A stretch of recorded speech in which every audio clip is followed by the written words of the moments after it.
Welcome to Coffee Talk, everyone. Welcome to Um, Coffee Talk. Coffee Talk, That's like Mike Myers would say in SNL. that's right. Coffee Talk. Coffee Talk. Today we have a really amazing guest. His name is Edgar Cayce. And actually, I am kind of glad we are having him on because I didn't know much about him. And just for those that happen to fall in that category, I want to real quickly just tell you that Edgar Cayce was an American Christian mystic who answered questions on subjects that varied as much from healing, reincarnation, wars, Atlantis, and future events while he was in a trance. Basically, what he would do is he would get in a sleep-like state by laying down on a couch, closing his eyes, and folding his hands over his stomach. And in that state of relaxation and meditation, he was able to place his mind in contact with all time and space, the universal consciousness. So, with that said, he had the ability to do a lot of stuff and be able to answer a lot of questions. So, we're extremely excited to have him here. So, Marie, any beginning words for Mr. Case? Well, there's a beginning word from me. This is my second visit with Mr. Case. He came quite surprisingly and always welcome a few months back. Um, I just want to preface this by saying I had no idea who he was either. And he looked at me and said, "You call yourself a medium and you don't know who I am?" Well, and then he left. He actually has a great sense of humor. So when I see Mr. Cayce, and I see him right now the same as I saw him, the first time, he presents in a black and white picture.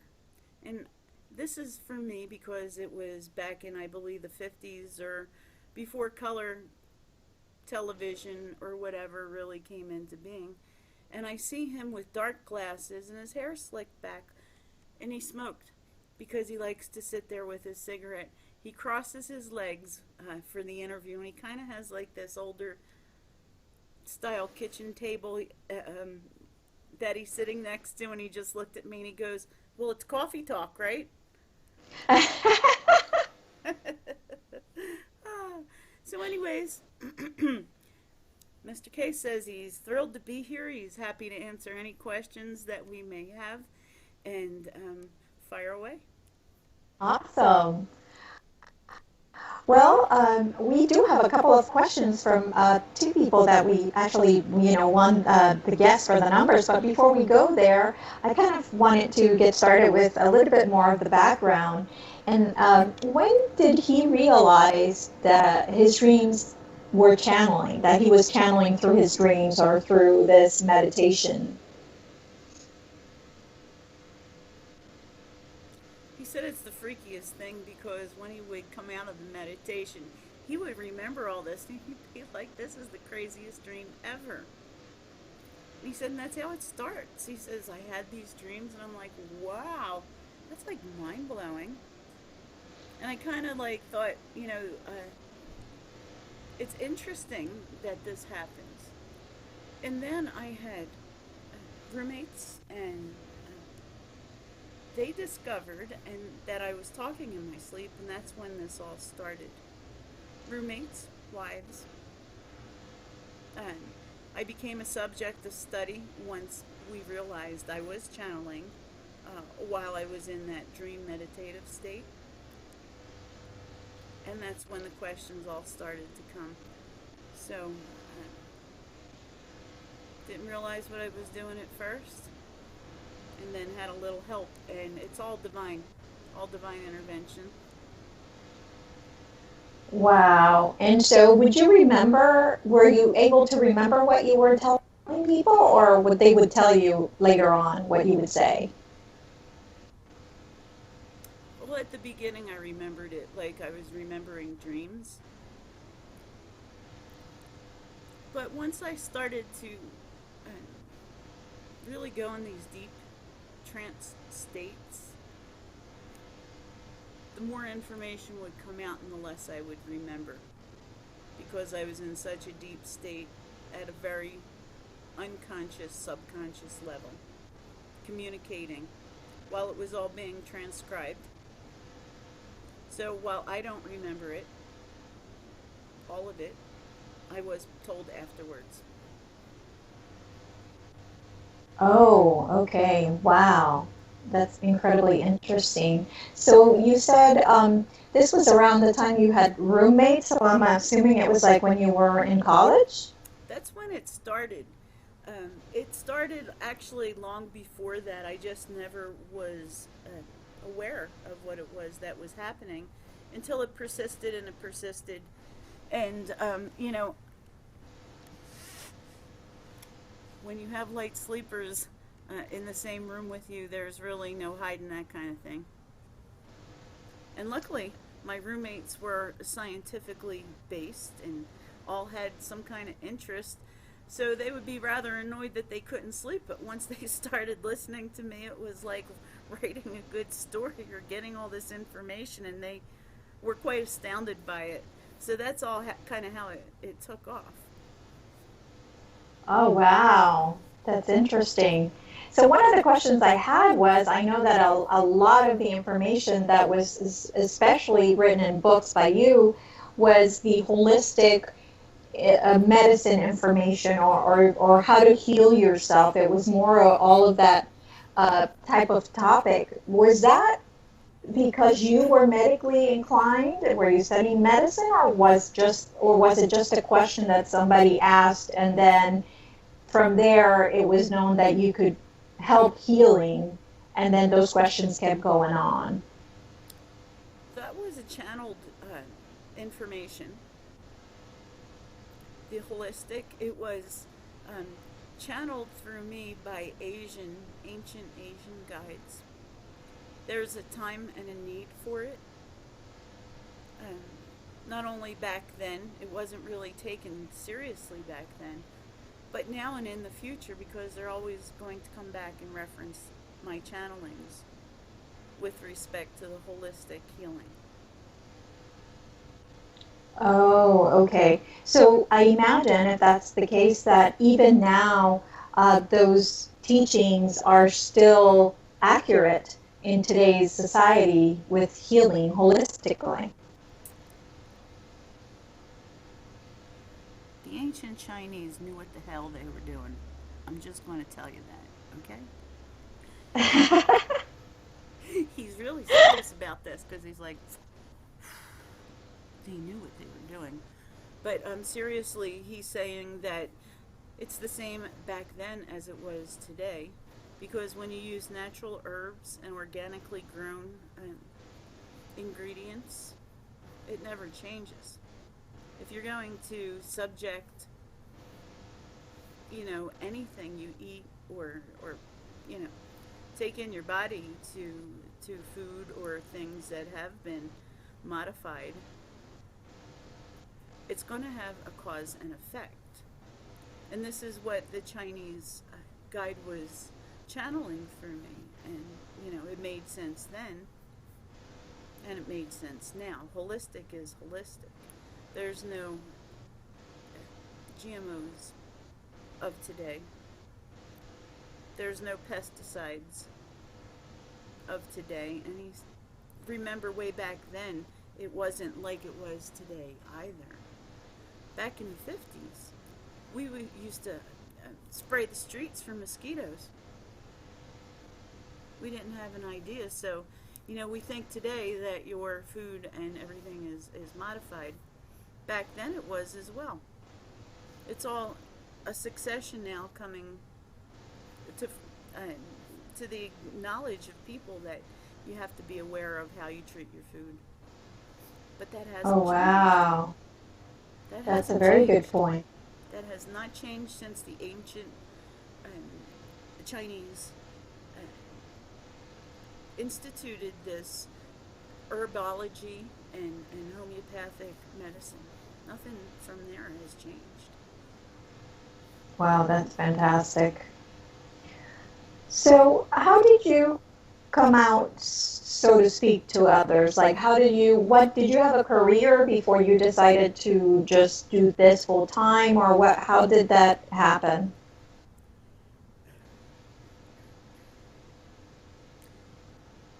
was studying at the university in his major, and this all started to come out, and it was so damn interesting. I had to follow it. I had the absolute voracious need to know what was happening and who was communicating and what was I saying at nighttime. Um, for the part that I didn't remember, and I wanted to know more, and I wanted to open this realm of discussion between the two worlds. It's like a chasm that people would view it, the living and the dead. There really is no chasm, and that's what I attempted to do, and that's what kept me going. I was so fascinated by that.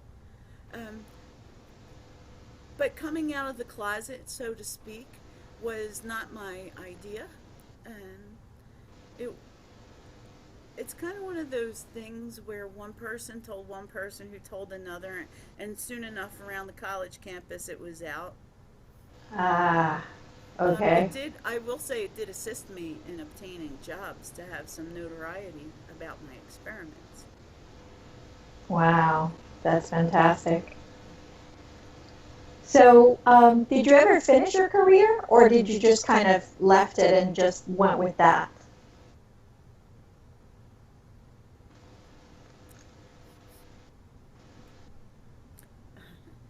He says, well, since it's channeled at nighttime, when I was asleep, it allowed me all day to do whatever I wanted. So, did I? Yes, I did. I paid attention to that. Was it my full time focus? No. No. This was definitely my full time focus.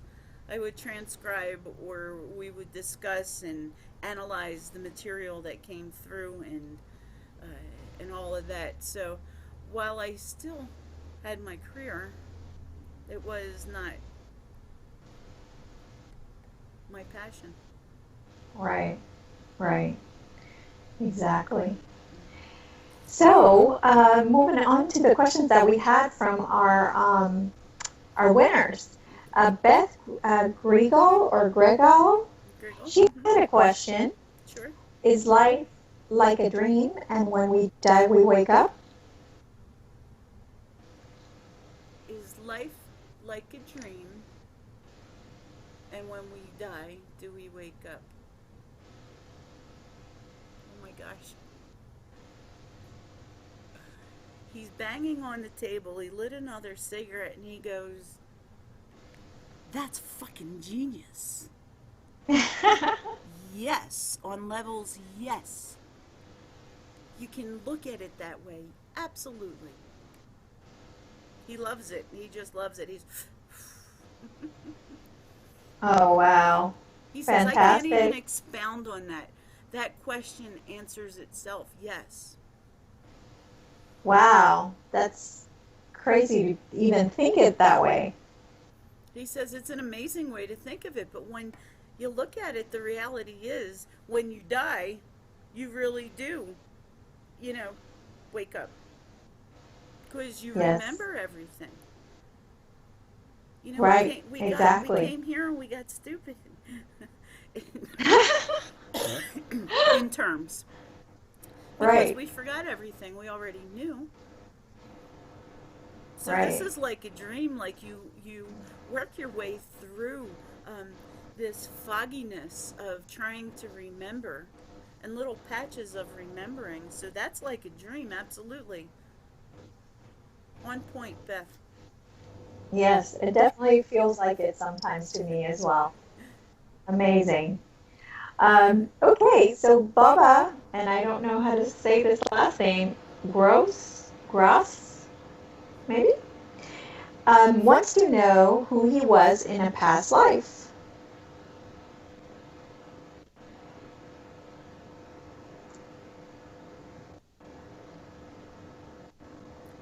Well, first thing he does is laugh and he says, "Do I look like I'm sleeping?"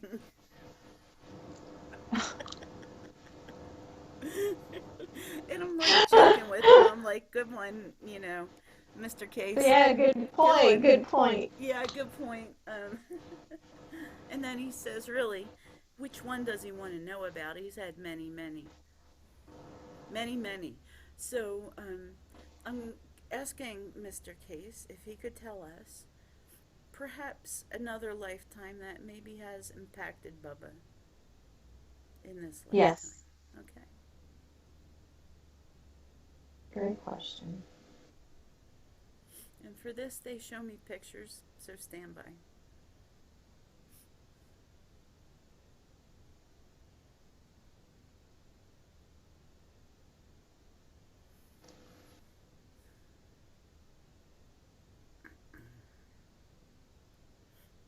I'm a female and I'm overlooking what looks to be wheat fields or some kind of crop. It's dead. Everything is yellow and dead, and it's not living.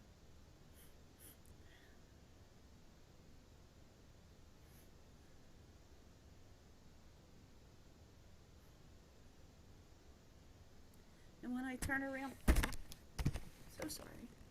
When I turn around and I look behind me in the very small shack that I reside in,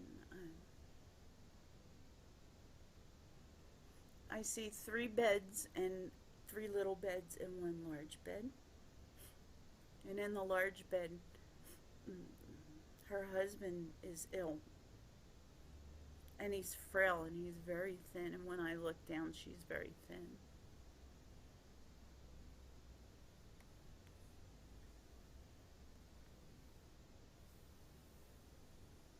And I see 3 empty beds, little beds. And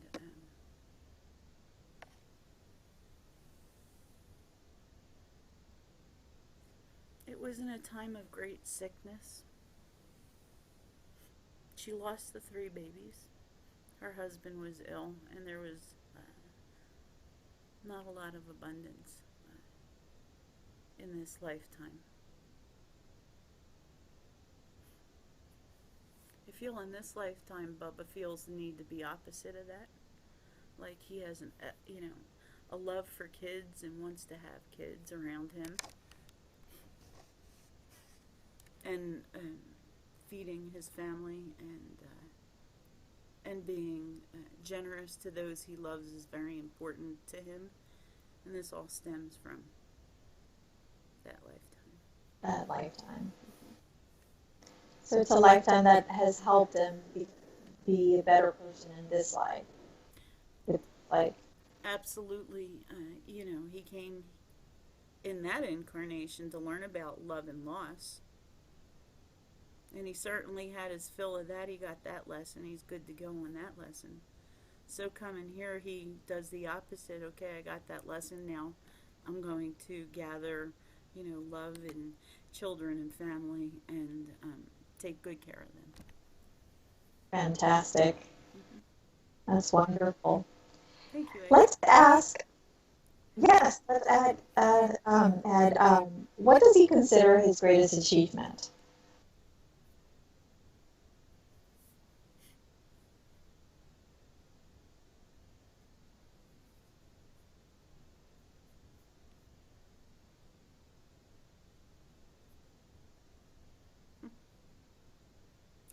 Coming to peace with himself and his soul. He says, I really did have other troubles, issues to work out on my own here. The same things that we all come to learn. Love, loss, everything.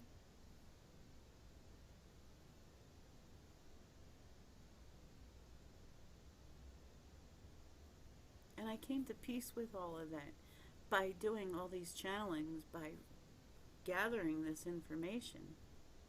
I realized that all we have is today. You apologize for, if you're sorry, that is, for what you feel you've wronged people for, and you move on. You take the lesson and you move on. So coming to peace with myself was really my greatest accomplishment here, personally, professionally. You read the books. You've seen the websites. That's, to me was amazing. And I had no idea what I was building. When all this started, I just knew I had to find out more, and I had a yearning and a thirst to delve further into this and to prove to people that there is more than just what's here. Amazing, amazing story. And we are out of time today, but we are so thankful and so appreciative of the time that you have given us, and Celestine, for your amazing gift of getting us and helping us to get to know these beautiful people. Thank you so much. You're welcome, and Edgar says anytime you have questions, call me Edgar, by the way. Anytime you have questions, he's more than happy to come back and answer. Awesome. Thank you so much, Edgar.